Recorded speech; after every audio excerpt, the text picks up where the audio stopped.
अस्सलाम वालेकुम स्टूडेंट्स, उम्मीद करते हैं कि आप सब खैरियत से होंगे। अच्छा जी, आज का जो हमारा टॉपिक है वो है जी ब्रांचेस ऑफ बायोलॉजी। तो इनमें से बायोलॉजी की जो कुछ ब्रांचेस हैं वो आज की वीडियो में डिस्कस की जाएंगी और कुछ ब्रांचेस ऐसी हैं जो नेक्स्ट वीडियो में डिस्कस की जाएंगी। तो फर्स्ट वन जो ब्रांच है हमारे पास वो है जी बायोलॉजी की मॉर्फोलॉजी। मॉर्फोलॉजी टू वर्ड्स का कम्बिनेशन है। First one is the morpho and second is the logy. तो मॉर्फो का मीनिंग होता है जी shape and structure, and logy mean होता है जी स्टडी ऑफ। तो हम कहते हैं कि study of shape and structure of living organisms is called morphology. मतलब जब भी लिविंग ऑर्गेनिजम्स के शेप और स्ट्रक्चर को डिस्कस किया जाएगा, उनकी शेप और स्ट्रक्चर की स्टडी की जाएगी लिविंग ऑर्गेनिजम्स की, तो हम ऐसी ब्रांच को, बायोलॉजी की ऐसी ब्रांच को हम कहेंगे जी मॉर्फोलॉजी। जब भी लिविंग ऑर्गेनिजम्स की शेप और स्ट्रक्चर को डिस्कस किया जाएगा, जब भी लिविंग ऑर्गेनिजम्स की शेप और स्ट्रक्चर को डिस्कस किया जाएगा या स्टडी की जाएगी, तो बायो की ऐसी ब्रांच को कहा जाएगा मॉर्फोलॉजी। उसके बाद सेकंड ब्रांच है जी एनाटॉमी। हम कहते हैं लिविंग ऑर्गेनिजम्स के इंटरनल स्ट्रक्चर को जब भी हम स्टडी करेंगे तो उसे हम कहेंगे जी एनाटॉमी। जैसा कि यहाँ पे लिखा भी है, study of internal structure of living organisms, यानी कि लिविंग ऑर्गेनिजम्स जिंदा जिंदा जानदारों के जब इंटरनल स्ट्रक्चर को डिस्कस किया जाएगा, इंटरनल स्ट्रक्चर की स्टडी की जाएगी, तो उसे हम कहेंगे जी anatomy. Internal structure like internal organ, for example heart, liver, lungs, ये सब के सब हमारे पास इंटरनल स्ट्रक्चर है। तो जब हम इनकी स्टडी करेंगे तो इसे हम कह देंगे जी एनाटॉमी। उसके बाद है जी हमारे पास हिस्टोलॉजी। हिस्टोलॉजी हमारे पास टू वर्ड्स का कम्बिनेशन है। First one is the histo and second is the logy. तो हिस्टो मीन होता है जी टिश्यूज़ एंड लॉजी मीन होता है जी स्टडी। तो हम कहेंगे study of tissues is called histology, यानी कि जो टिश्यूज़ हैं इनकी जो स्टडी की जाएगी उसे हम कहेंगे जी हिस्टोलॉजी। अब टिश्यूज़ क्या हैं ये हम फर्दर अपने चैप्टर में पढ़ेंगे कि टिश्यूज़ हमारे पास क्या हैं। जस्ट आप यहाँ पे इतना माइंड में रख लें कि जब एक जैसे सेल्स एक जैसा फंक्शन परफॉर्म करते हैं तो उन्हें हम कहते हैं जी टिश्यूज़। जब एक जैसे सेल्स एक जैसा फंक्शन परफॉर्म करेंगे तो उसे हम कहेंगे जी टिश्यूज़।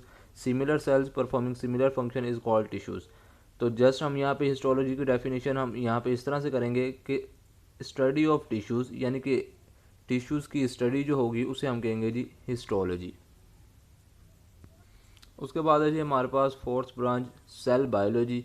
तो cell mean cell, bio mean life या living organism, and logy mean study of. तो हम कहेंगे कि study of cell is called cell biology, यानी सेल्स की जो स्टडी होगी, सेल्स का जो मुताला होगा उसे हम कहेंगे जी सेल बायोलॉजी। अब हम सेल्स की क्या स्टडी करेंगे? हम सेल्स के स्ट्रक्चर की स्टडी करेंगे, हम सेल्स के फंक्शन की स्टडी करेंगे, हम ये डिस्कस करेंगे, हम ये स्टडी करेंगे कि सेल डिवाइड कैसे होता है, सेल डिवीजन कैसे होती है, फिर हम देखेंगे सेल ऑर्गेनेली क्या होती है।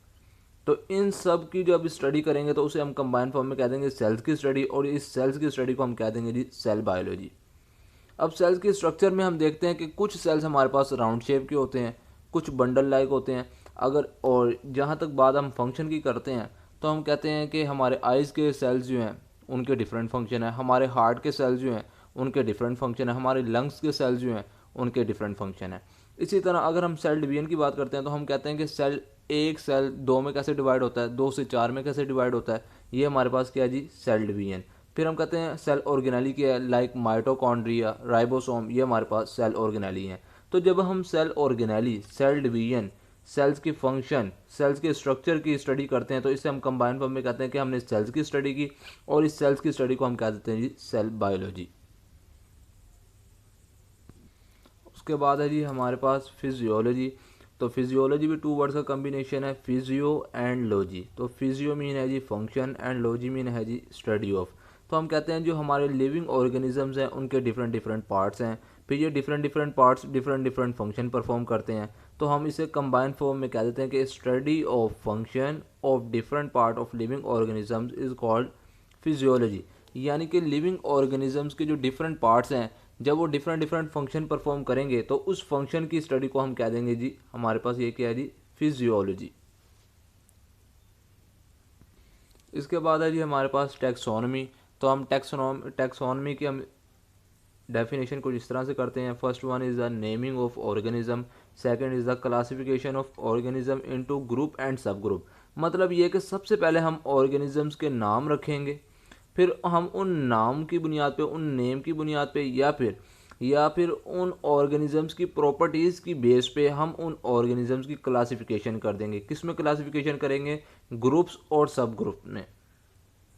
हम कहते हैं हम सबसे पहले ऑर्गेनिजम्स के नेम रखेंगे, फिर इन नेम की बेस पे या फिर इन ऑर्गेनिजम्स की प्रॉपर्टीज़ की बेस पे हम इन ऑर्गेनिजम्स को ग्रुप और सब ग्रुप में क्लासिफाई कर देंगे। तो इस पूरी स्टडी को हम कहेंगे कि ऑर्गेनिजम्स के हमने नेम रखे, फिर इन ऑर्गेनिजम्स को हमने ग्रुप और सब ग्रुप में क्लासिफाई किया, तो इस कंबाइन को हम कह देंगे, इसकी स्टडी को हम कह देंगे जी टैक्सोनॉमी।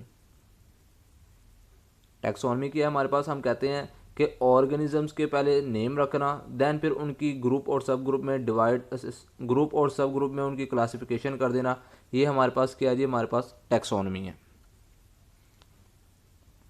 उसके बाद है जी हमारे पास इन्वायरमेंटल बायोलॉजी। तो environmental mean environment and bio mean living organism, logy mean study of.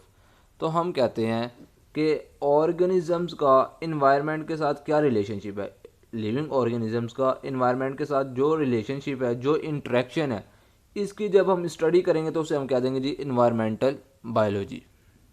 फिर से एक बार, लिविंग ऑर्गेनिज्म, जैसा कि मैंने यहाँ पे लिखा भी है, study of living organisms and their environment, यानी लिविंग ऑर्गेनिजम्स का इनके इन्वायरमेंट के साथ जो भी रिलेशनशिप है, जो भी इंटरेक्शन है, इसकी स्टडी जो होगी वो हमारे पास क्या होगी जी? Environmental biology.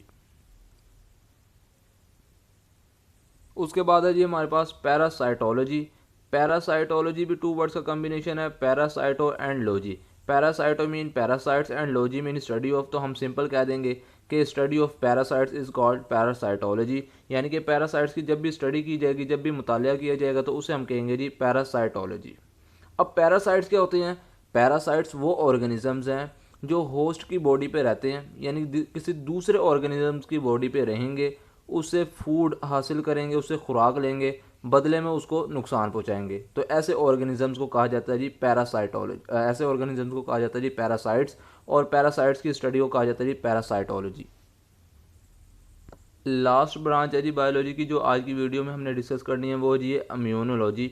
इम्यूनो मीन है जी immune system and logy mean है जी स्टडी ऑफ। तो हम कहेंगे कि जब भी हम लिविंग ऑर्गेनिजम्स के इम्यून सिस्टम की स्टडी करेंगे तो उसे हम कहेंगे जी इम्यूनोलॉजी। जब भी लिविंग ऑर्गेनिजम्स के इम्यून सिस्टम की स्टडी की जाएगी तो उसे हम कहेंगे जी इम्यूनोलॉजी। फिर हम कहते हैं जी कि इम्यून सिस्टम क्या है हमारे पास, तो हम उसे देख लेते हैं। मैंने लिखा immune system is a system which defend the body against invading microbes, यानी ये ऐसा सिस्टम है कि जब भी हमारी बॉडी में माइक्रोब्स एंटर होंगे तो ये उनके खिलाफ फाइट करेंगे, उनके अगेंस्ट फाइट करेंगे और उन्हें बॉडी में एंटर नहीं होने देंगे, या फिर अगर वो बॉडी में एंटर हो भी जाएं तो उन्हें उनका इन्फेक्शन कॉज नहीं करने देंगे। कौन? हमारा इम्यून सिस्टम। इम्यून सिस्टम एक ऐसा सिस्टम है जो हमारी बॉडी में जर्म्स को एंटर होने से रोकता है, या फिर अगर कोई जर्म्स एंटर हो जाए तो उससे फिर उसका इन्फेक्शन कॉज करने से रोकता है। तो ऐसे सिस्टम को कहा जाता है जी इम्यून सिस्टम, और इम्यून सिस्टम की स्टडी को कहा जाता है जी इम्यूनोलॉजी। ये था जी आज का हमारा लेक्चर।